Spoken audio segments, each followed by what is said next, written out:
Yes, hello. Hi. Hello, everyone, and good afternoon. Thank you very much for coming to this event of Development Bank of Latin America, jointly with BIRD International Life and the Asian Bank of Development. Today, we had the pleasure to introduce one issue which is very important for CAF, but is something that our colleagues know very well, which is the relevance of the flyways, bird flyways for environment and climate change. We are in the climate change conference, and we would like to share with you something we have been working on, which is how we can understand the way the flyways work and the relevance of birds regarding the good health of the environment. Um, in CAF, we have made an important bet right now to devote 40% of our portfolio to green finance and climate change and biodiversity. And we consider that we need to be innovative. We think that it's important that we work with those who have experience in biodiversity for many years, and that could help us to understand what are the most relevant issues we should work in, and where we should put our resources, and how we could help countries to really take care of biodiversity, and also to have the less possible impact on climate. Um, we have seen this initiative as something that could be very important for us. We have been working with BirdLife International, and also we are in conversations with Audubon in order to really be able to incorporate the relevance of the bird flyways in America in our portfolio. How could we be sure that our projects are completely consistent with the health of the birds and the way they are traveling in the world, and how could we make sure that our green infrastructures are good for them. They can find the food, they can find the spaces to have a rest, and to some extent to make sure that the ecosystems they have around are alive as they should be. For us, it's something new, so we are very happy to work with you and to learn about Asian Development Bank experience with BirdLife International. We have been talking very much about how is that possible that we have a measurement unit of biodiversity. This is very difficult.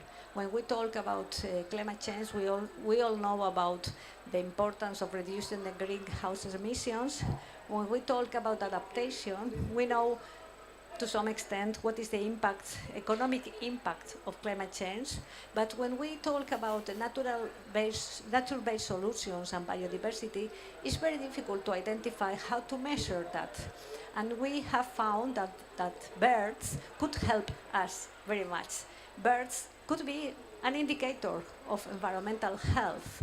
And we know that in Latin America, we have I would say the biggest amount of birds in the world. So that's why we consider that if we are able to take care of these flyways, we will be able to take care of our environment, our biodiversity, and of course climate change, which is part of that. So today the aim of this conversation is to learn a little bit more about the initiatives that BirdLife International has been promoting, also with Audubon, and also to learn about the experience that the Asian Development Bank, Warren Evans, you have with BirdLife International, and to further work in this issue in order to implement a joint strategy and partnership with you in order to really make sure that our portfolio is completely consistent with the flyways in our region, and then have a very healthy environment. So thank you very much. I will sit right now, and I would like first Patricia to introduce you. Well, she is the person She's the CEO of BirdLife International. Is the first Latin American woman and person that is chairing this important institution. And for me, it's a big pleasure to have you here. I really appreciate that. And of course, it's a real pleasure to be to work with you in order to introduce this concept, innovative concept in our portfolio. So thank you. You have the floor. I would like to hear about your experience. Thank you. You want to sit there? Well, hi everybody here and also online. I know that we're streaming this on YouTube right now. As you heard, I'm Patricia Zurita. I'm the Chief Executive of BirdLife International. For those of you who are not familiar with BirdLife, we are the largest partnership of civil society organizations in the planet. There's more than 115 organizations around the world working under the umbrella of BirdLife. Birds bring us together, and I'm going to show you today how birds are actually bringing not only the conservation sector together, but us and the development banks as well. So, as Alicia said, and thank you so much for that introduction, birds migrate. A third of the 11,000 species of birds migrate to find food or a home to nest. And these are the 8 major flyways of the planet. Next, please. So they do amazing journeys. This is a bar-tailed godwit that uses the East Asian Australasian flyway. In September 2020, we managed to measure how incredible this journey is. I'll tell you in a minute. I know that you're looking at me. So we tracked not only BirdLife, but a series of other organizations tracked a bar-tailed godwit and found out that it flew and it broke the record, and it flew 11,000 kilometers. 12,000 kilometers in 11 days. Non-stop. It didn't stop to sleep. It was flying day and night to get from Alaska to New Zealand. Now, I was going to show you this as the record. Next, please.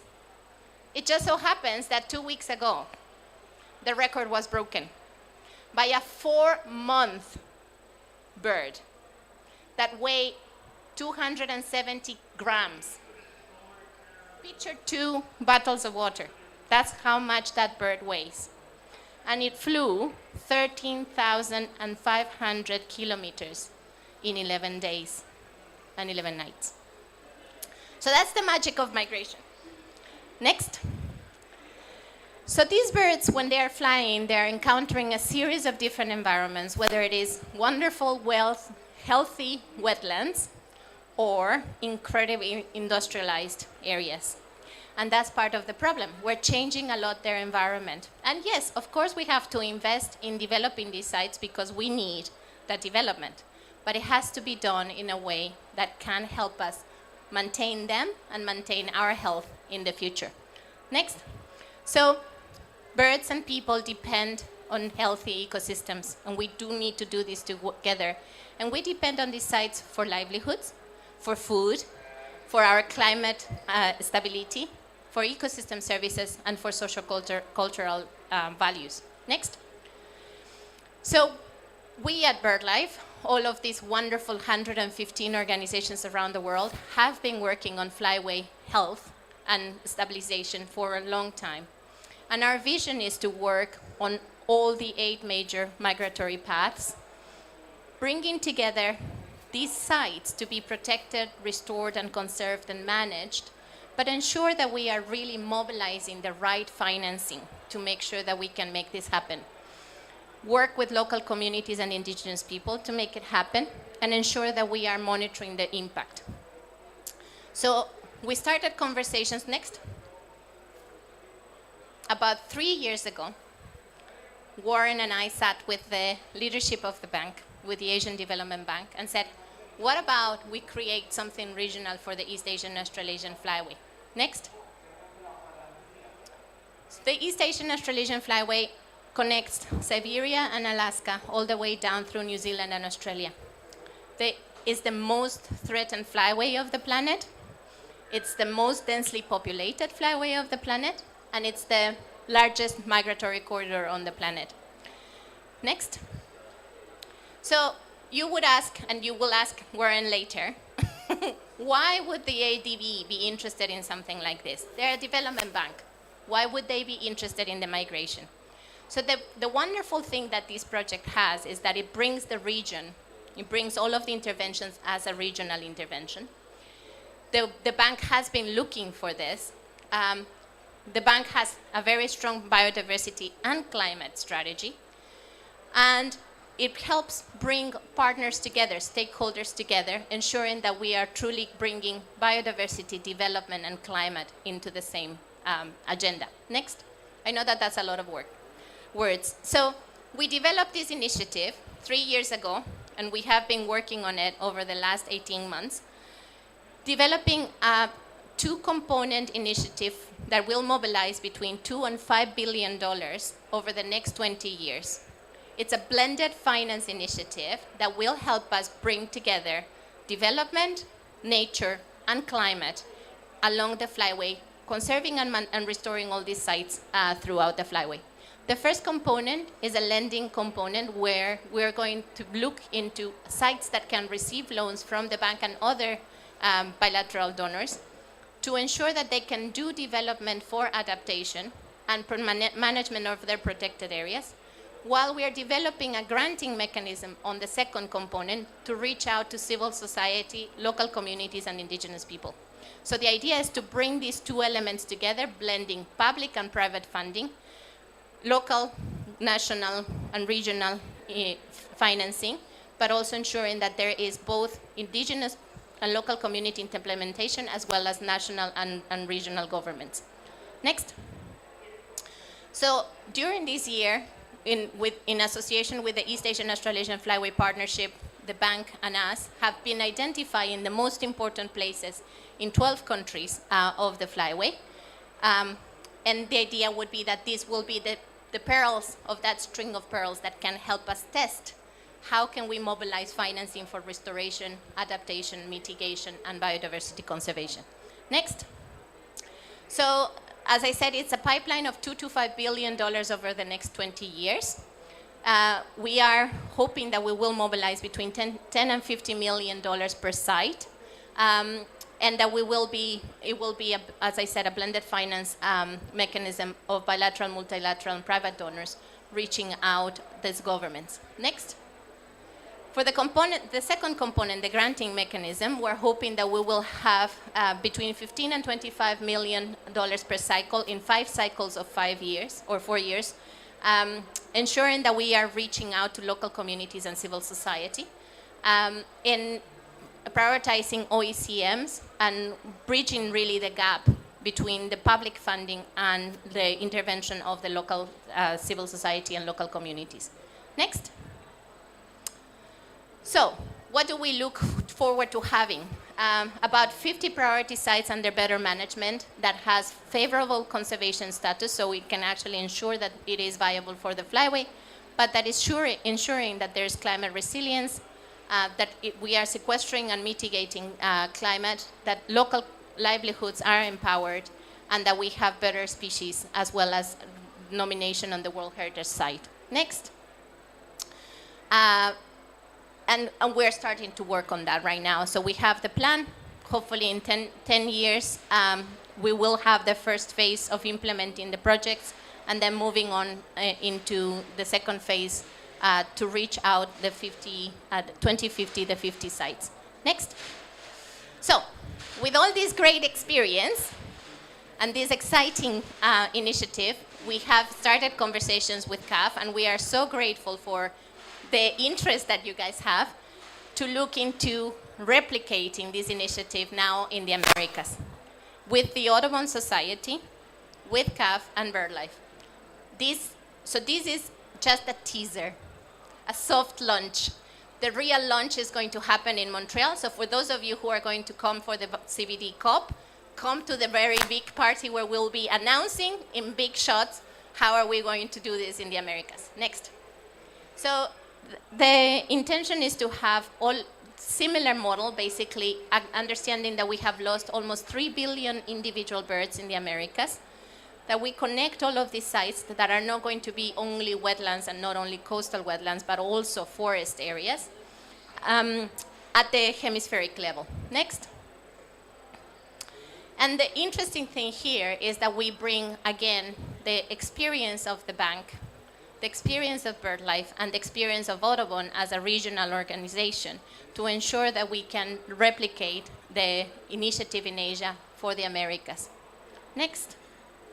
So the vision is that we will have these migratory birds really guiding the investment on development and conservation to ensure that we can maintain them in the long run and that we can truly mobilize significant resources to bring together climate development and biodiversity in the region.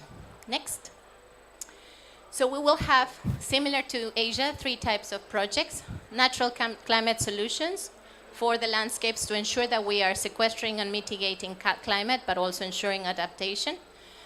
Bird-friendly large-scale development initiatives that will help us with green infrastructure for adaptation and for development, and ensuring that we can strengthen the resilience of local communities and local societies.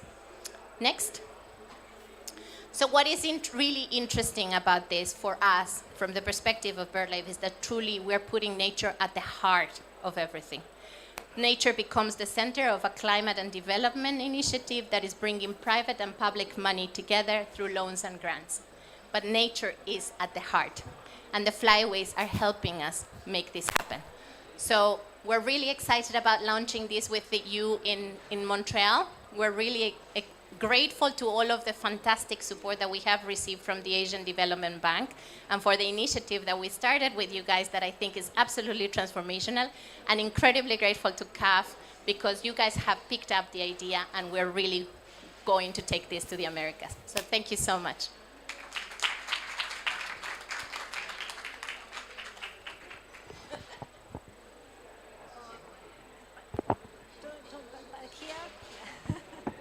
Wherever you want me. Thank you very much, Patricia. If we were convinced, we are now more convinced about the relevance of this initiative and the importance that we have joined to that.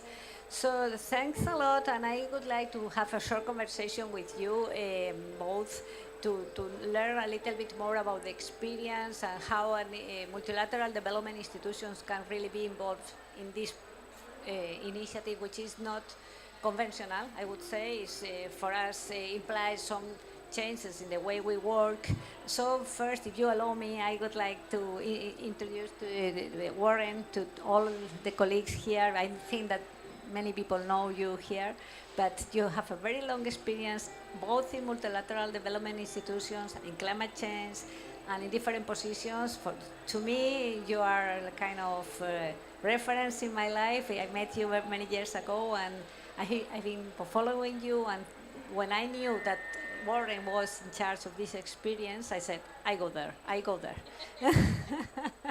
So Warren, thank you. I would like to learn a little bit more about Asian Development Bank commitment with biodiversity and climate change, and why you were involved in this initiative, and from your point of view, what is the interest for CAF to really be involved in something similar? What are the lessons learned? And explain a little bit more about this. Thank you. Thanks, Alicia. So I ought to say that we started off working together in the carbon markets, ended up on the Green Climate Fund working together, and now we're talking about birds. And the birds are a lot more interesting than the others. So ADB is like other multilateral development banks, does have a commitment to from a long time to biodiversity conservation, recognizing its importance as an element of sustainable development, that without biodiversity, without healthy ecosystems, we don't get the kinds of impacts from the typical support we provide for infrastructure, for social services, and so on. They just simply don't work if we don't have healthy ecosystems. So in my career, I've seen the MDBs, the multilateral development banks, go from quite high in terms of supporting biodiversity conservation to quite low. And it was very concerning to me. What's bringing us back is the climate change agenda. So, there's a recognition among all of us that, again, you can't support development in developing countries if you don't address the risks of climate change impacts and support the reduction of GHG emissions. It just simply won't work. We can't do development without addressing climate change. And a big part of the climate change agenda is increasingly focused on nature-based solutions to improve resilience of communities, businesses, and so on to climate impacts. And so, when you look at wetlands in particular, coastal zone, coastal mangroves, and so on, and inland wetlands, the benefits of conservation of those areas to reducing, to basically capturing carbon, to increasing resilience to climate impacts of local communities, and to local economies, jobs, and so on, is a no-brainer. I mean, it just absolutely is essential for that. And in addition, we get the biodiversity benefits. So, depending on who we're talking to here, I can start with climate, I can start with biodiversity, I can start with the poverty reduction. So they're all equally important. So if we just take a step back, just a little bit of history that helped us sell this in ADB. China borrowed from ADB about, it was several years ago, about $30 million. China put $30 million in, and the GEF provided a $1.5 million grant to conserve some of the most important wetlands. It piloted a program for ecosystem service, payment for ecosystem services, which was quite interesting. But more important, it generated, in addition to the biodiversity benefits, the benefit for bird life, for birds, which was very substantial, and other wildlife. The jobs, the increase in ecotourism, the paybacks were phenomenal. So when we started talking about the Flyway, it was a fairly easy sell in ADB to say, look, we've already demonstrated that this has financial and economic viability, and it's absolutely essential if we're going to increase climate resilience of local communities and have a major impact on biodiversity across the region. So that made it fairly easy for Patricia and I to convince the powers that be in ADB to get behind this, and it's grown so fast. And I guess the last thing I'll mention is what's becoming more and more exciting is the reality that this is going to open unbelievable opportunities for innovative financing. So we're looking at nature-based bond issues at both the local and international levels. So domestic resource mobilization for conservation of these kind of sites, but also on the international markets. And some other quite innovative initiatives we think will come out of this. So this is going to open the door for, I think, a new era in the biodiversity, food security, which I didn't mention, climate resilience, and sustainable economic development for all of us. And I'm really happy that we're now going to your region, because one of those flyways goes right through the middle of where I grew up. And I'm really happy to see that that's going to help save some wetlands where I grew up. Thanks. Thank you very much. Very inspiring and very useful, because sometimes it's really a challenge to conciliate the dialogue among finance people and environment and birds people. So I think that you got it, and It's very, very interesting, and of course I will consult you to learn how did you get that. But now, Patricia, your presentation has been very good and very useful and very enlightening, because we see the different elements that can be involved. But I would like if you could go deep in some of the questions you mentioned, particularly you made the reference to the agricultural sector, tourism sector you mentioned too. I would like if you further develop these issues, how working with the flyways and with the birds could really make possible to improve other sectors, and in particular those who are related to that are related to climate change. Thank you. And I will just reiterate what Warren said. It's such a pleasure to work with you guys, and so exciting that we are moving to my region now with this initiative. Not only your flyway, my region. So the interesting thing is that because we're using birds, and they are moving through these different sites, we are identifying sites that are crucial for agriculture, crucial for fisheries, crucial for forestry, crucial for a lot of different productive systems that are going to have to adapt to climate change. And the more that we look into these sites, making a shift into a sustainability in terms of the nature system, the more these communities are going to be resilient to the changes that climate is bringing. So the intention is to use the path of the birds to identify these sites and look into how can we improve agricultural sites, looking into whether it is agroforestry, whether it is sustainable restoration of key areas that are in agriculture, whether it is conservation and maintenance of water systems, so they can actually continue to benefit for agriculture from those water streams, and connect to that Warren was saying, the payment for ecosystem services, or the acknowledging that these areas are providing services, so then we can get these communities to continue to produce, not only for their own benefit and their food security, but for the development of those regions. And while we're doing that, we're doing it in a way that we know is going to be easy to measure, that is getting into the right way, because birds are telling us. So Lucia may be able to show one of State of the World birds. BirdLife just published in September this year. Thank you. So for those of you who don't have it, we can give you a copy of that, and we can also give you the QR code so you can download it. But the State of the World Birds basically is a publication that BirdLife puts out every 4 years that uses birds as the indicator of the health of the planet. So by us working in these sites and identifying what populations of birds are present or not present, or are threatened by the activities, and working really in improving those practices that are going to be climate resilience, improving the development, but also helping biodiversity, and tracking the birds, we will be able to tell that the measures are the right ones.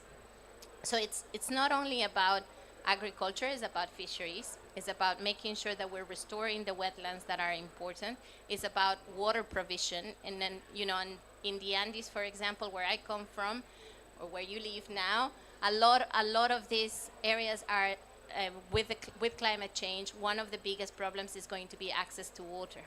And how do we make sure that we are stabilizing those ecosystems that are capturing water, so we can actually provide those water systems, whether it is for agriculture or for populations. So looking into how can we implement interventions, biodiversity interventions that are going to maintain those services, is going to be a key part of the Flyway initiative. So it's looking into bringing that development, but ensuring it that, and using the birds as indicators, but ensuring that development interventions are going to help not only people, but also nature, and make us more resilient to climate change. So I think we've managed to get the real nugget of how to bring all of these agendas together, ensuring that we are, contributing to your development agenda, contributing to our nature agenda, and contributing to our common climate agenda. So I think it's going to work. No, by sure. But I would like perhaps to learn a little bit more about the challenges that one financial institution has to implement something like this. Because CAF, one of our characteristics is that we are quite flexible. We work in a quite agile manner with the countries. We are able to have a very close dialogue with them when developing projects.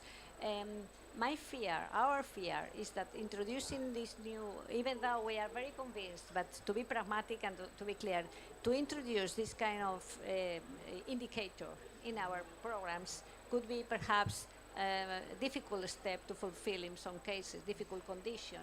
So I wonder how are you managing that in the ADB? Is this something that has been difficult to integrate within the teams, the working teams, or how did you manage? And please say, was it very easy? Coercion. So a couple of things. I mean, first off, the fact that we have a successful project completed in China that's linked to this, that ended up being the basis of a World Heritage Site declared with a lot of help from BirdLife. Makes it a lot easier because we have a success story to build upon. That doesn't necessarily help in a country like Cambodia or Vietnam. So basically, you've got to generate the demand. So we have to provide financing based on a demand from the client countries. I think that the focus on climate resilience, food security, not on the birds so much, but on the other benefits of restoring and managing critical wetlands. Mangroves in our region are absolutely critical for reducing the impacts of cyclones and typhoons, which are increasing in frequency and intensity. So it's important to focus on the benefits to the country, the local community, and the economy. And then, by the way, in addition, this is going to help save a critical flyway. And so all of the countries are interested to do that. They all have national environment programs that are supportive of this, but their budgets are very low. Within ADB, we have decided to really focus on climate change as our priority. So we increased our climate commitment from $80 billion from 2019 to 2030 to $100 billion last year before Glasgow. The bulk of that additional $20 billion is going to go to climate resilience and adaptation, recognizing that we have to deal with the risks and impacts that countries are suffering from climate impacts now. And a major way of doing that is through nature-based solutions, and there aren't very many better nature-based solutions than wetland restoration and management. And so it really is, it's having the kind of analytical work, upstream analytical work that demonstrates the benefits, the risks and the benefits, and then applying that to the country situation.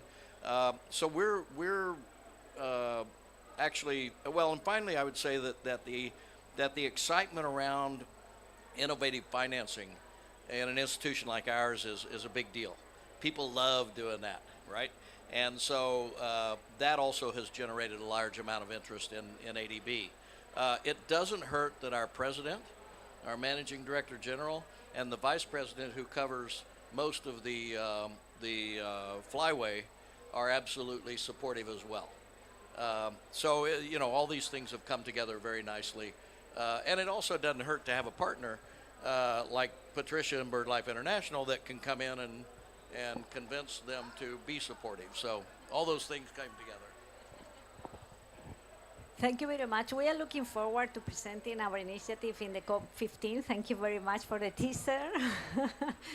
But I have a question, and I think that we are running out of time for you, Patricia.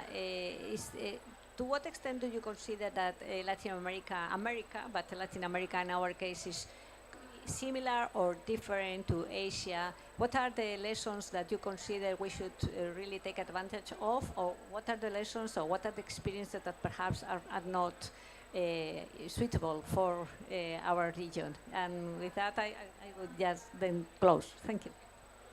Thank you. No, so I think one of the things that we're learning from the experience in Asia is really the structuring of how do we bring together climate development and nature. Also, the Asian experience is going to be a lot about wetlands and coastal wetlands. So, and for the Americas, that applies only for 2 of the 3 flyways, really.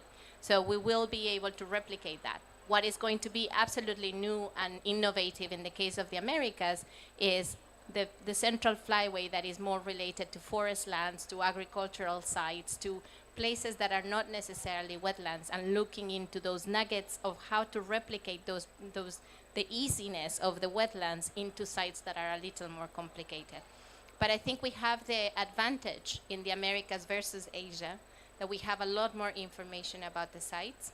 We have the business plans for the flyways that existed before we started this initiative, and also an extraordinary partner with Audubon and you guys pushing this forward together. So I think we're learning a lot from the experience from Asia, but we're also innovating with you guys, which is really exciting. So yeah, we're excited for Montreal. So for those of you who are coming, come and join the party. We will be celebrating very high in Montreal when we launch this officially. Thank you very much. I think that we still could follow a little bit, and I would like to know if there are questions coming from our public here. I know I have some friends for many years. I would like to listen to you. What do you think? What do you questions?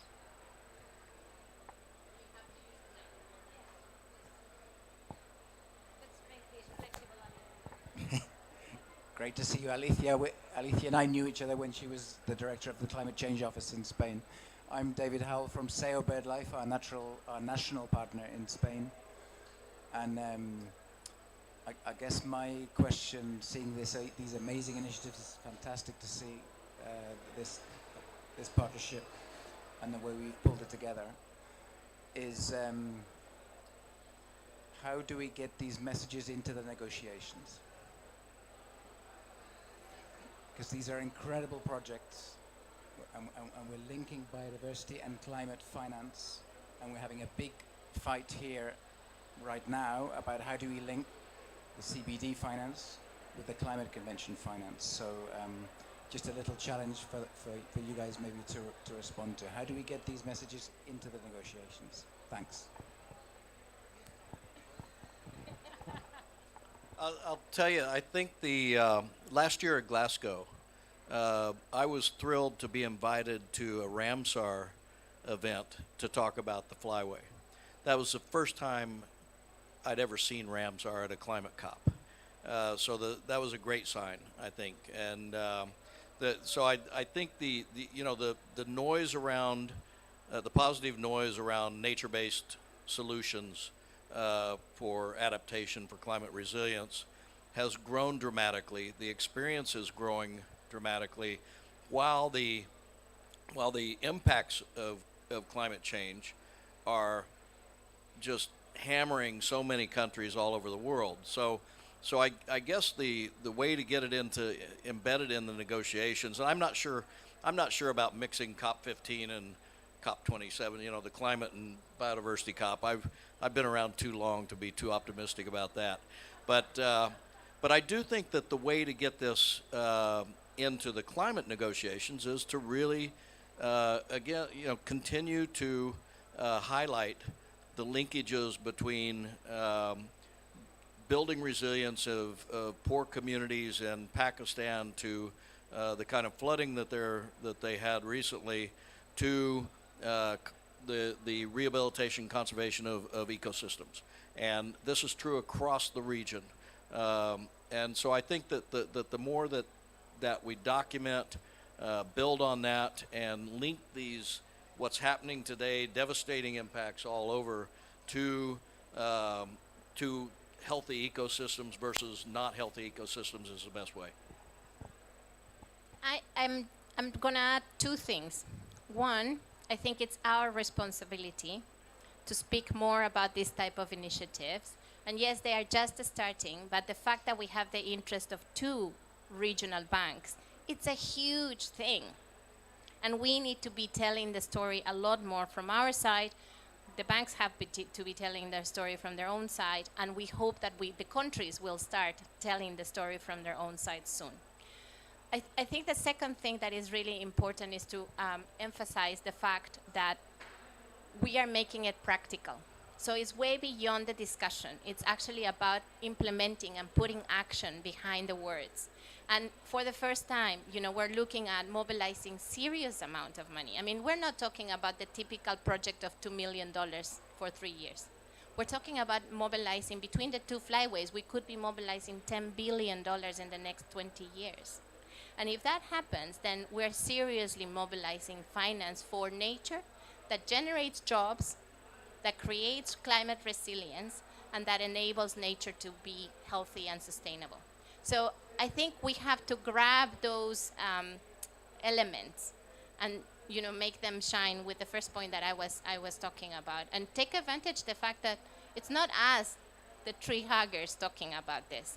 It's not us, the birders, talking about this. It's actually the development banks that have taken on the initiative, and that we can actually push it to the next level.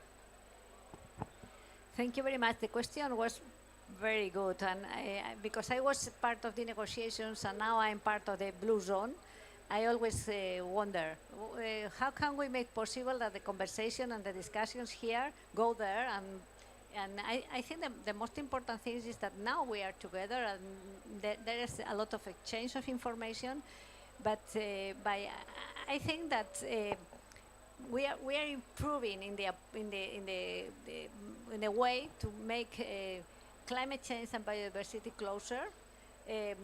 I'm not so pessimistic, and I think that we will see perhaps the COPs mixed, at least back to back, because it's true that we are talking about the same things. Perhaps the division when it was created in Rio Conference so many years ago, 30 years ago, I guess, we all celebrated that there were convention in biodiversity, convention in climate change, even the certification, the ozone, and now we see that everything is coming together, and perhaps birds prove that, and the ecosystemic approach also makes that possible. I think that this back and forward discussion perhaps they will be mutually reinforcing, and I think that to be involved as a development bank in this and talking with the countries, we have very close conversations with the members of CAF, and if they really understand that this is good for them, good for population, I'm sure they will introduce that in the conversation. In fact, this is also happening. This is already happening, but it's still a long way to do. I don't know if there are many additional questions. Otherwise, I would thank you very much for coming here. We will be in Montreal in maybe 2-3 weeks. And we really are very excited with the initiative, and of course you are very much invited to join the presentation in Montreal, and thank you very much. We really believe that this will be a change of paradigm to some extent in the way institutions like CAF are working, and thanks a lot, and thank you to you all for coming here this afternoon. Thank you. Bye-bye.